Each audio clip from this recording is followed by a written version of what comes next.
Voici les endroits de la planète où sévissent les volcans et les tremblements de terre.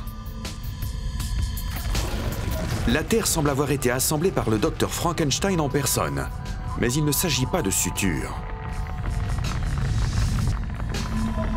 Ce sont les blessures d'une planète qui se déchire, qui saigne, ou qui, par endroits, se fracasse et s'autodévore.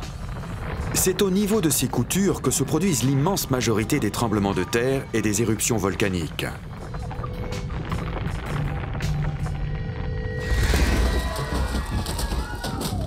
Mais pourquoi la Terre est-elle aussi agitée? Qu'est-ce qui fait trembler la Terre si violemment, fait exploser les volcans de manière aussi meurtrière et fait grimper les chaînes montagneuses à des hauteurs aussi vertigineuses?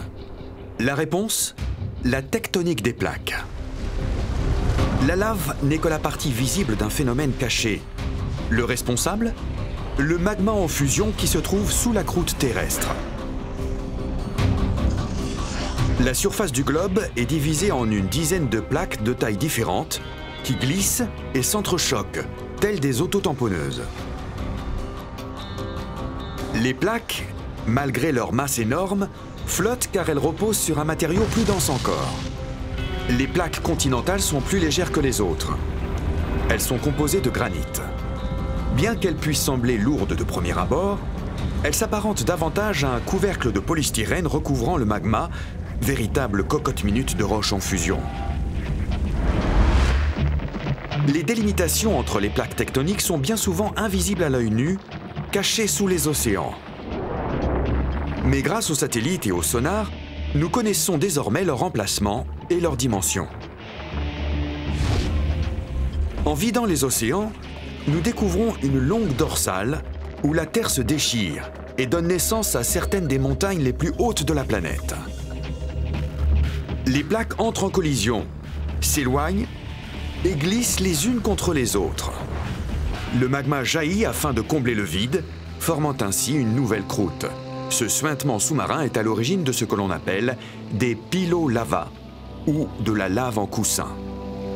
Ce phénomène est observé lorsque la lave brûlante durcit quasi instantanément au contact de l'eau glacée. Le coussin s'allonge au fur et à mesure que la lave jaillit. Certains coussins éclatent lorsque la pression devient trop forte. Les cheminées fumantes qui jalonnent la dorsale sont tout aussi spectaculaires. L'eau qui s'est infiltrée dans les fonds marins est chauffée par le magma en fusion et remonte à la surface sous forme de bulles. Au niveau des cheminées hydrothermales, l'eau peut atteindre une température de plus de 350 degrés.